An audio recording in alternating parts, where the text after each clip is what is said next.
बिस्मिल्लाहिर्रहमानिर्रहीम। अस्सलाम वालेकुम डियर स्टूडेंट, उम्मीद करता हूँ कि आप सब खैरियत से होंगे। आज की इस वीडियो में हम बात करेंगे फंडामेंटल ऑफ ट्रिग्नोमेट्री के बुनियादी असूल।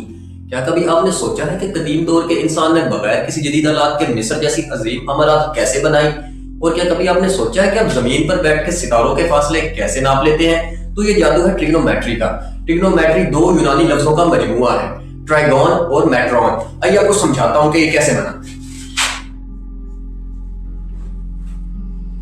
ट्राइगोन नंबर 1 और मेट्रॉन नंबर 2। ट्राइगोन का मतलब होता है 3 साइडेड और मेट्रॉन का मतलब मेजरमेंट यानी कि 3 साइड, 3 शक्ल वाली, 3 कोनों वाली शक्ल की पैमाइश। तो इसकी डेफिनेशन क्या बनेगी? मतलब कि हमारे पास ट्रिग्नोमेट्री में हम जब भी बात करेंगे तो हम 3 कोनों वाली शक्ल यानी कि 3 ट्राइंगल की बात कर लेंगे, राइट ट्राइंगल की बात कर लेंगे। तो इसकी डेफिनेशन क्या बनेगी? इसकी डेफिनेशन बनेगी the branch of mathematics which deal with the study of angle और साइड इन राइट ट्राइंगल। तो मैं लिख के भी आपको बता देता हूं कि लिखेंगे कैसे।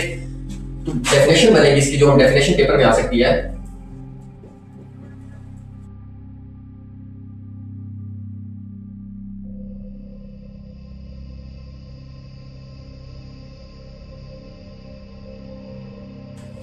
इसका बच्चों तुम्हें मतलब ये पता चलेगा कि मैथ का वो हिस्सा या वो इल्म जिसमें हम किसी भी राइट ट्राइंगल के एंगल्स और साइड्स का मुताला करते हैं।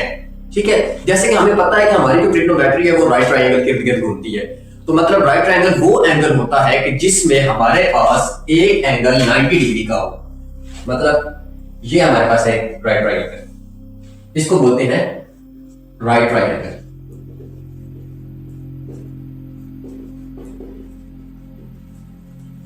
ठीक है, इसमें हमारे पास एक एंगल 90 डिग्री का होना चाहिए। ये हमारे पास लेट्स सपोज कर लें एक 90 डिग्री का एंगल है। एक इस तरह का हो सकता है या आप इसको ऐसे भी बना सकते हैं। इसमें हमारे पास ये एंगल 90 डिग्री का हो गया।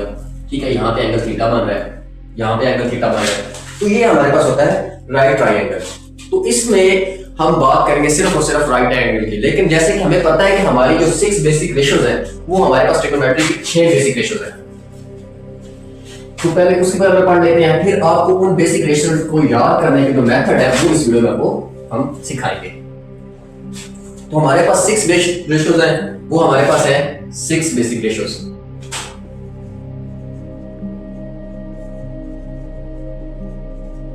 वो कौन कौन सी है? Number 1 sine theta, number 2 cos theta, number 3 tan theta, number 4 cot theta, number 5 secant theta, number 6 cosecant theta.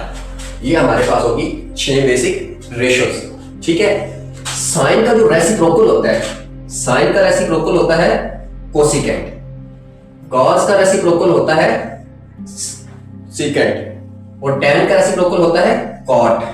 ठीक है, अभी मैं आपको ट्रिग्नोमेट्री याद करने का एक निचोड़ बताने वाला हूं। वो सिर्फ और सिर्फ 3 लफ्जों पर मुश्तमिल है। ठीक है, वो 3 लफ्ज अगर आपने याद कर लिए तो पूरी ट्रिग्नोमेट्री आपकी उसी के अंदर कवर हो जाएगी। ठीक है, वो 3 लफ्ज जो है वो लफ्ज है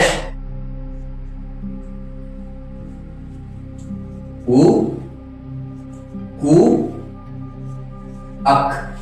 ठीक है, ये 3 लफ्ज हैं जो पूरी ट्रिग्नोमेट्री इनके अंदर बंद है। समझे कि ये लफ्ज आप सपोज कर लें कि जो हमारे पास कू है वो हमारे पास है साइन के बराबर। ठीक है, कू लफ्ज है हमारे पास कॉस के बराबर और अक लफ्ज है हमारे पास टैन के बराबर। ठीक है, अभी इस चीज को समझने से पहले आपको छोटी सी एक चीज समझाता हूं। परपेंडिकुलर सबको पता है, इसको उर्दू में क्या कहते हैं? अमूद। अमूद। ठीक है, हाइपोटेनियस को क्या कहते हैं? वितर। ठीक है, और बेस को क्या कहते हैं? क्वायदा। ठीक हो गया? ये हमारी बेसिक जो हम नर्सरी क्लैप से पढ़ते आ रहे हैं कि हमें परपेंडिकुलर क्या होता है, हाइपोटेन्यूस क्या होता है, बेस क्या होता है, तो ये हमारे पास बेसिक है। हमने कहा कि साइन थीटा हमारा बराबर है ऊ के। अब लफ्ज बनते हैं कि ऊ क्या चीज है। ऊ लफ्ज असल में है क्या? ऊ दो लफ्जों से बना हुआ है, आइन और वाव से। कू लफ्ज बना हुआ है कॉफ और वाव से, ठीक है। और अक लफ्ज बना हुआ है आइन और कॉफ से, ठीक है। आइन अभी देखें, आइन से अमूद और वाव से वितर, इसी तरह कॉफ से क्वाइदा, वाव से वितर, इसी तरह आइन से अमूद और कॉफ से क्वाइदा, ठीक है। अभी इनको इंग्लिश में ट्रांसलेट कर लेंगे। अमूद परपेंडिकुलर, वितर हाइपोटेनियस, फिर बेस, फिर हाइपोटेनियस और फिर परपेंडिकुलर, फिर बाय बेस। तो ये ही हमारी बेसिक रेशियोज थी कि साइन थीटा बराबर होता है P ओवर H, यानी कि परपेंडिकुलर ओवर हाइपोटेनियस, और cos थीटा हमारे पास बराबर होता है बेस ओवर हाइपोटेनियस, और tan थीटा हमारे पास होता है परपेंडिकुलर बाय बेस। तो ये थी बेसिक। अभी आपने सोचा होगा कि सर मैंने 6 बेसिक रेशियोज बताई है लेकिन यहाँ पे लिखी 3 है और 3 के बारे में नहीं बता रहे। तो जैसे बच्चों मैंने बताया कि साइन थीटा कोसेकेंट थीटा का रेसिप्रोकल है, cos थीटा सेकेंट का रेसिप्रोकल है, tan cot का। तो रेसिप्रोकल का मतलब क्या होता है कि उल्टा, उसका उल्ट। जैसे तो यहाँ पे हमने भी बता दिया कि साइन थीटा हमारे पास है P ओवर H के बराबर, और cos थीटा बराबर है हमारे पास B ओवर H के, और tan थीटा हमारे पास बराबर है P ओवर B के। तो मतलब साइन का रेसिप्रोकल क्या होगा? कोसेकेंट होगा। तो कोसेकेंट का रेसिप्रोकल क्या बनेगा? ये है ना, तो इसका रेसिप्रोकल हो जाएगा H ओवर P। और इसी तरह cos का रेसिप्रोकल क्या है? सेकेंट, तो सेकेंट का उल्टा क्या बनेगा? H over B। इसी तरह cot tan है, tan का रेसिप्रोकल क्या है? P ओवर B, तो उसका रेसिप्रोकल क्या हो जाएगा? B over P। तो 6 रेशियोज पूरी होगी ना। तो बच्चों अभी आपने पढ़ी कि 6 बेसिक रेशियोज के बारे में। अभी हम उन बेसिक रेशियोज से बनते फार्मूले कैसे बनते हैं वो मैं आपको सिखाऊंगा। उसको पढ़ने के लिए एक शॉर्ट ट्रिक मैंने एक बना लिया है, हेक्सागोनल शक्ल। हेक्सागोनल क्या होती है? 6 रेशियो, मतलब कि 6 कोनों वाली शक्ल जिसकी 6 कोने हो। तो हमारी बेसिक रेशियोज भी कितनी है? 6 है। तो चलो अब इन अपनी 6 बेसिक रेशियोज को अप्लाई करते हैं हम हेक्सागोनल शेप पर। तो जैसे कि हमारी पहली रेशियो क्या है? साइन थीटा, दूसरी क्या है? कॉस थीटा, तीसरी क्या है? tan थीटा, चौथी क्या है? cot थीटा, ये क्या है? सेकेंट थीटा, ये हमारे पास हो जाएगी कोसेकेंट थीटा।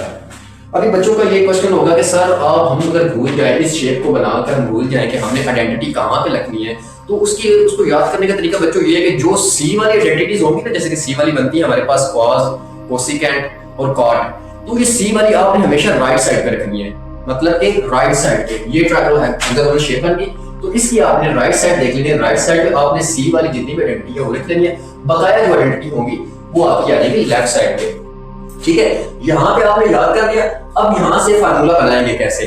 फार्मूला बनाएंगे ऐसे कि हमारे पास जो पहली आइडेंटिटी है ना, वो अगली 2 आइडेंटिटियों के डिवीजन मेथड में आएगी। मतलब कि हमारे पास tan थीटा ना, तो tan थीटा आएगा sin थीटा और cos थीटा के बराबर है।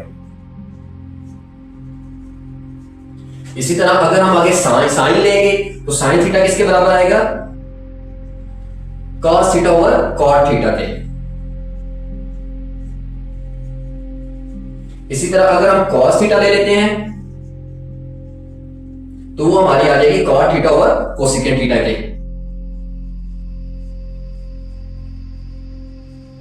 इसी तरह अगर हम कोसेकेंट थीटा cot थीटा ले लिया, आगे हम cot थीटा ले लेते हैं। cot थीटा लेंगे तो हमारे पास आ जाएगा cot theta cosecant over secant के। इसी तरह आगे सीकेंट ले लेंगे, सॉरी कोसेकेंट ले लेंगे। कोसेकेंट थीटा लेंगे तो हमारे पास आ जाएगा साइन ओवर tan के, secant theta over tan theta. आगे हम क्या करेंगे? सीकेंट थीटा लेंगे, सीकेंट थीटा किसके बराबर है? tan over sine theta. तो ये हमारी 6 पूरी होगी। 1 2 3 4 5 6। हमारे 6 फार्मूले, 6 मैंने आपको पहले पढ़ाए, 6 ये हो गए, 12 फार्मूले। अभी देखें कि क्या मैंने जो ये फार्मूले बनाए हैं ये एग्जैक्ट भी हैं, ये ठीक है, ये गलत है, इनको प्रूव कर लेते हैं। तो इनको प्रूव करने का तरीका प्रूव करते हैं कि हमारे पास कोई भी एक आइडेंटिटी उठा लें कि चेक करते हैं कि क्या हमारी आइडेंटिटी ठीक भी है कि गलत है। हम ले लेते हैं tan थीटा, जैसे कि tan थीटा हम कह रहे हैं कि वो sin theta over cos theta के बराबर है। तो चेक करते हैं कैसे। tan थीटा sin थीटा किसके बराबर होता है, p ओवर h के, और cos थीटा किसके बराबर होता है, b ओवर h के। तो h h से कट जाएगा तो हमारे पास क्या आ जाएगा, p ओवर b। तो tan थीटा क्या था हमारा, tan थीटा हमारा p ओवर b के बराबर। इसी तरह एक और कोई ले लेते हैं, हम कहते हैं जी कॉट वाली समझा रहे हैं या सीकेंट वाली मैं आपको समझाता हूं। सीकेंट थीटा हमारे पास है tan theta over sin theta. तो जैसे कि tan थीटा आपके पास क्या था, p ओवर b, और sin थीटा आपके पास क्या था, p ओवर h। ठीक है, तो यहां से क्या होगा, ये रेसिप्रोकल हो जाएगा, ऊपर चला जाएगा। जैसे डिवीजन मेथड में, तो डिवीजन मेथड में जब हम मल्टीप्लिकेशन में जाएंगे तो हमारी वैल्यूज क्या हो जाएंगी, चेंज हो जाएंगी। तो ये p p से कट जाएगा, h ओवर b। तो सीकेंट हमारा थीटा क्या आता है, h ओवर b। तो ये थी हमारे क्लॉकवाइज। इनको आप याद करने के लिए बोल सकते हैं कि ये क्लॉकवाइज फार्मूला है। ये हो गया क्लॉकवाइज। अभी इन्हीं फार्मूलों से हम मजीद आगे फार्मूले बनाएंगे, लेकिन उससे पहले आपने काउंट कर लेने कि आपने कितने फार्मूले बनाए अभी तक। आपने 6 बेसिक पढ़े, 6 ये पढ़ लिए, अभी 6 मजीद इससे और फार्मूले बनेंगे। बड़े आसान से हैं, बस उसमें हम क्या करेंगे, यहां से हमने क्लॉकवाइज चले थे, वहां पे हम चलेंगे एंटी क्लॉकवाइज। एंटी क्लॉकवाइज कैसे चलेंगे, उस वक्त क्या था, tan थीटा क्या था, अगली दो आइडेंटिटीज की डिवीजन है। अभी हम क्या करेंगे, एंटी क्लॉकवाइज, मतलब कि घड़ी की उल्टी चाल चलेंगे। उस वक्त क्या होगा, tan थीटा आगे इस तरफ चल रहे थे, अभी हम इस तरफ चलेंगे एंटी क्लॉकवाइज क्या होगा कि tan थीटा है वो इस नीचे वाली दो आइडेंटिटी के बराबर आएगा। वो कैसे, tan थीटा सीकेंट थीटा और कोसिकेंट थीटा। इसी तरह अगर हम कोसिकेंट लेंगे तो वो आ जाएगा cosecant theta over cot theta के बराबर। अगर हम कोसिकेंट ले लेते हैं वो हमारा बराबर आ जाएगा कॉट ओवर कॉस के। इसी तरह अगर हम कॉट ले लेते हैं, कॉट हमारा क्या होगा, कॉस ओवर साइन थीटा। अगर हम कॉस ले लेते हैं, कॉस थीटा, वो हमारा आ जाएगा sign theta over tan theta. अगर हम साइन ले लेते हैं तो वो हमारा आ जाएगा tan theta over secant theta. ठीक है, तो ये यहां पे भी हमारी 6 एंटी क्लॉकवाइज रेशियोज हुई, 1 2 3 4 5 6। अभी ये हमारे पास होगी 6 एंटी क्लॉकवाइज। अब 6 एंटी क्लॉकवाइज को भी प्रूव करते हैं कि क्या ये हमारी आइडेंटिटी ठीक है या गलत है, उसको चेक करते हैं। प्रूव करने के लिए हम कोई भी आइडेंटिटी उठा लेते हैं, हम ये कॉस वाली उठा लेते हैं। कॉस थीटा बता रहे हैं जी sine theta over tan theta. Cos किस बराबर बता रहा है, इस sine theta over tan theta. तो साइन थीटा हमारे पास क्या है, p ओवर h है ना, और tan थीटा हमारे पास क्या है, p ओवर b। तो क्या होगा, जब ये आइडेंटिटी अभी डिवीजन मेथड में हम इसको मल्टीप्लिकेशन में करेंगे तो क्या होगा, p ओवर h मल्टीप्लाई, जब ये नीचे वाला तीसरा बड़ा ऊपर जाता है तो ये इनकी जो साइड होती है वो ऑपोजिट हो जाती है। तो ये हमारे पास बन जाएगा b ओवर p। तो p p से कट जाएगा तो हमारे पास क्या आ जाएगा, b ओवर h। तो ये हमारे पास cos थीटा था। फिर जैसे ये एक और एग्जांपल आपको समझाने के लिए देखा देता हूं।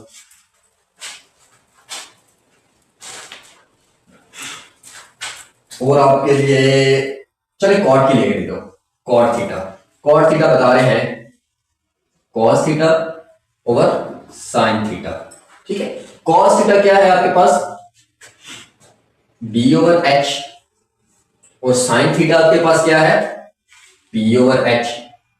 ठीक है, तो यहां से सिंपल सिंपल एच एच से कट जाएगा, तो आपके पास क्या आ जाएगा, कॉट थीटा के पास आ जाएगा बी ओवर पी। तो कॉट थीटा के पास क्या था, बी ओवर पी। बच्चों ये आपको यार ऐसे आप कहना कि मैथ को रट्टा लगा सकते हैं, तो आपको मैथ को रट्टा नहीं लगा सकते। Practice makes a man perfect. जब तक आप इसकी खुद प्रैक्टिस नहीं करेंगे ये आपको याद नहीं होगी। ठीक है, तो जितनी आप प्रैक्टिस करेंगे उतनी ही मैथ आपके लिए आसान होगी। मैथ बिल्कुल भी टफ नहीं है। सबसे बच्चे बेसिकली ये माइंड में ले लेते हैं कि जी मैथ हमारे लिए बहुत टफ है। मैथ को कभी भी रट्टा नहीं लगाना आपने। मैथ समझ के करने वाली और बेहद इजी सब्जेक्ट है। बच्चों हमने पढ़ ली है 18 फार्मूले। जी हाँ, 18 फार्मूले आपने अभी तक याद कर ले। मुश्किल तो नहीं है, आसान है ना। अभी हम इसी शक्ल से, इसी हेक्सागोनल शेप से 3 फार्मूले और बनाएंगे। 3। और उस बनाने के लिए सिर्फ हमें एक छोटा सा काम क्या करना है कि इसके मिड पॉइंट में 1 लगा लें, 1, मतलब कि number 1, you are the number 1। ठीक है, अभी होगा कैसे कि जो भी आइडेंटिटी है वो अपने ऑपोजिट, मतलब कि अपने रेसिप्रोकल के जो मल्टीप्लिकेशन में आएगी वो उसके 1 के बराबर आएगा। देखें कि हमारे पास जो साइन थीटा है उसका जो रेसिप्रोकल बन रहा है वो कोसिकेंट है। साइन थीटा मल्टीप्लाई कोसिकेंट, तो ये बराबर आएगा 1 के। मतलब कोई भी आइडेंटिटी है वो अपने रेसिप्रोकल से जब मल्टीप्लाई होती है तो वो 1 के बराबर आती है। ठीक है, इसी तरह अगर tan मल्टीप्लाई कॉट करेंगे, क्योंकि ये भी इसका रेसिप्रोकल कॉट है ना, tan theta multiply cot theta, तो ये भी 1 के बराबर आ जाएगी।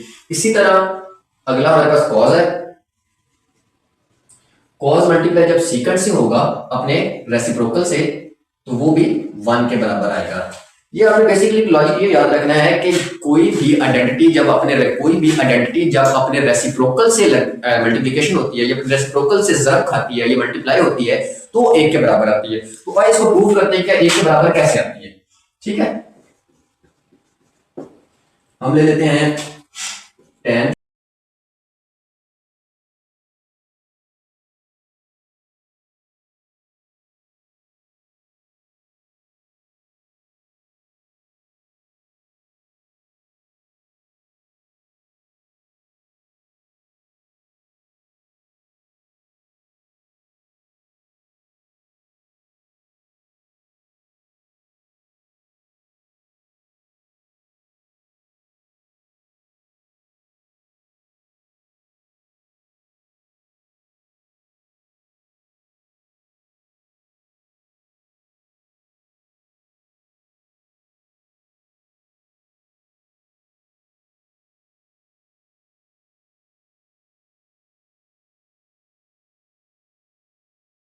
तो बच्चों अभी तक हमने 21 फार्मूले याद कर लिए हैं। ठीक है, तो अभी 21 से और आगे बढ़ते हैं और फार्मूले बनाते हैं। लेकिन बनाने से पहले मैं आपको एक बात समझाऊंगा कि इस पिक को, इस शक्ल को जितनी दफा आप बनाएंगे उतनी ही आपको ट्रिग्नोमेट्री पढ़ने में आसानी होगी या बेसिक रेशियोज याद करने के लिए आसानी होगी। क्योंकि ये शक्ल जितनी दफा आप ज्यादा बनाएंगे, जितनी प्रैक्टिस करेंगे उतना ही ज्यादा आपको ये याद होगा। तो चलिए अगली ट्रिग्नोमेट्री की जो रेशियो में प्रूव करेंगे उसको प्रूव करने से पहले मैं आपको बता दूं कि जो भी आइडेंटिटी मतलब हमारे पास अभी tan लेंगे तो tan क्या होगा, tan और cos की जो मल्टीप्लिकेशन होगी वो सेंटर वाली होगी।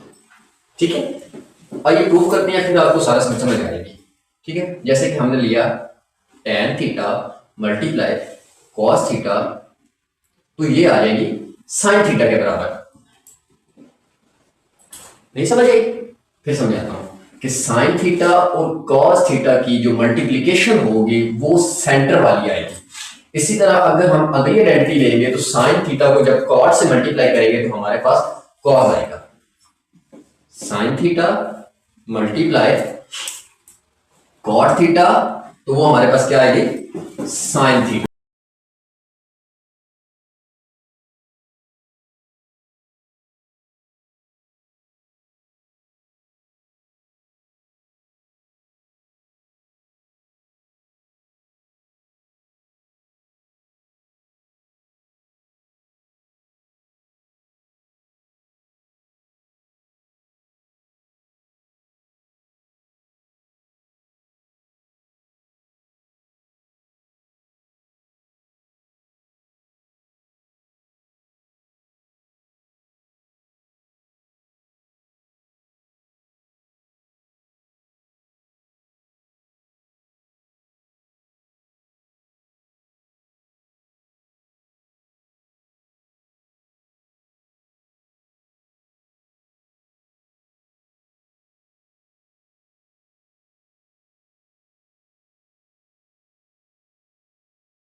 तो बच्चों जैसे कि बेसिक क्लासेस में आपने पढ़ा था 5, 6, 7, 8 में आपने पढ़ा है कि कॉम्प्लीमेंट्री एंगल का जो सम होता है वो 90 डिग्री के बराबर होता है। ठीक है, कॉम्प्लीमेंट्री एंगल का जो सम है वो 90 होता है।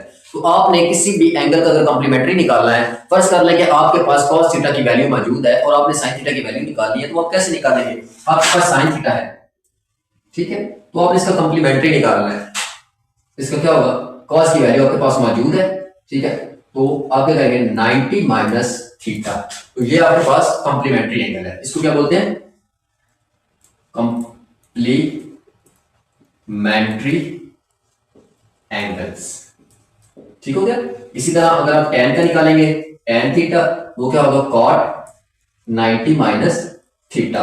इसी तरह आप secant का निकालेंगे, तो वो क्या होगा? cosecant 90 minus.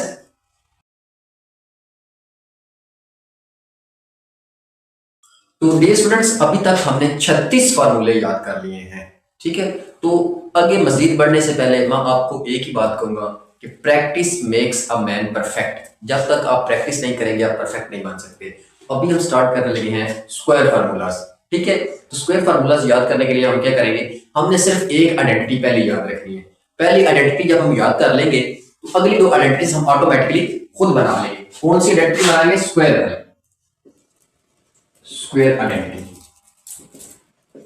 ठीक है, स्क्वायर आइडेंटिटी कैसे? हम सिर्फ पहली आइडेंटिटी याद करेंगे, sine square theta plus cos square theta is equal to 1। ठीक है, ये हमारी थी पहली आइडेंटिटी। दूसरी आइडेंटिटी हम क्या लिख रहे हैं? फिर इसी को अगेन लिख लेंगे, sine square theta cos square theta is equal to 1। Third में भी हम क्या करेंगे? इसी को ही अगेन लिख लेंगे।